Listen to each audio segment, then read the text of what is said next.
Saudações marujos, aqui fala o comandante Manger of Stone, sejam bem-vindos ao convés do nosso canal. Hoje eu selecionei para mostrar para vocês as modificações mais significantes que vieram na atualização 0.43.8.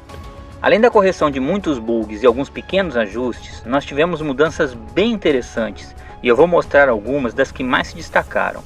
Então assista o vídeo todo porque eu deixei a melhor parte para o final. Vamos começar logo pelas novas armas. A classe 2 ganhou um canhão bem interessante, o Korkut. Com ele você pode alternar entre alvos de superfície e aéreos rapidamente. Ele tem trava de mira, o que facilita bastante na pontaria.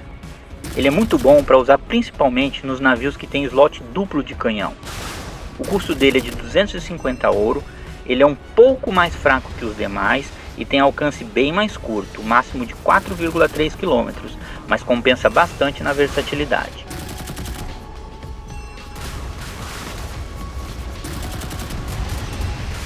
A classe 3 ganhou dois novos itens. Um deles é o canhão automático Marlin, disponível a partir do nível 15. É um railgun automático de pequeno porte. Com dano e alcance maiores que os outros, ele perde apenas no tempo de recarga. Mas ele alcança com precisão alvos a quase 9 km de distância. O outro item novo da classe 3 é o torpedo TA-5365 de fabricação russa. Ele é uma versão melhorada do TA-5356 da classe 2. Ele ganha em dano, mas perde em tempo de recarga. A velocidade é a mesma entre os dois. Vocês podem perceber no exemplo que ele causa um dano 20% maior que o da classe 2.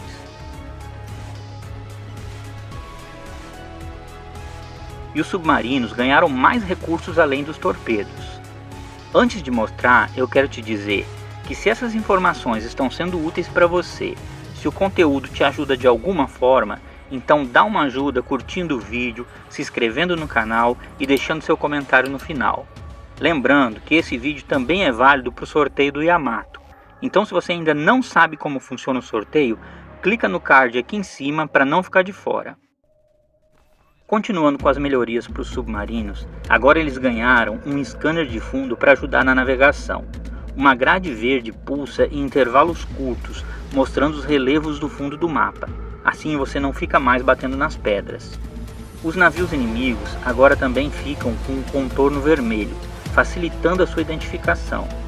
Realmente deu uma repaginada nas batalhas subaquáticas, tornando os submarinos mais interessantes. As aeronaves também tiveram mudanças na quantidade de munição que carregam. Como exemplo, eu estou mostrando o caça chinês da classe 2, que antes era abastecido com 5 salvas de canhão, 4 de mísseis guiados e 4 lança-granadas não guiados. Agora ele tem 6, 6 e 4 respectivamente. Então revise seus aviões e helicópteros para saber o que mudou em cada um. Os mísseis sofreram um reajuste de dano conforme a velocidade. Na prática, a maioria deles causa menos dano agora, mas estão mais balanceados e ganharam precisão e velocidade de decolagem. O bug que espalhava os mísseis, muito visível principalmente no Variag, foi consertado. Como vocês podem ver nos testes com Swarmer, X-35 e Zircon. Começaram a adicionar eventos nos mapas. O primeiro deles é uma tempestade no mapa Tempestade. Após 1 minuto de jogo, o mar começa a ficar revolto, com ondas grandes e agitadas. Depois tudo se acalma e volta ao normal. Isso deixa o mapa um pouco mais dinâmico e imprevisível. Ficou bem legal. Alguns pequenos detalhes foram adicionados, por exemplo, um botão de confirmar compra. Agora você não compra mais um item por engano, porque aparece uma mensagem como esta perguntando se você quer mesmo comprar o item. Os novatos não entendiam que se colocassem um item de classe 3 no navio de classe 1, eles só iriam enfrentar navios de classe 3. Então agora só vai poder colocar itens de classe superior a partir do nível 15. Se você tentar fazer esse upgrade de armas antes do nível 15, vai aparecer essa mensagem. Tiveram várias outras mudanças pequenas que eu vou apenas citar rapidamente. Por exemplo, 2 novas bandeiras da União Soviética e da Bielorrússia, uma nova pintura do zoom out, mas ela está com erro de exibição, Agora, o 941 bis pode receber camuflagem no corpo do navio. Antes era só nas armas. O ID do jogador fica visível nas estatísticas. Isso serve mais para você se identificar caso precise de ajuda do desenvolvedor. E agora você sabe qual sua posição no ranking em relação aos demais. Basta escolher a lista que informa a sua posição ao lado do nick. E como eu prometi, deixei para o final a mudança que eu achei mais interessante. O modo espectador foi repaginado completamente. Vale lembrar que ele funciona tanto nos mapas personalizados quanto nas partidas rápidas. Neste caso, ele é ativado quando seu navio é destruído em combate. Agora a câmera é livre e funciona como um helicóptero, com os comandos de direção do lado esquerdo da tela.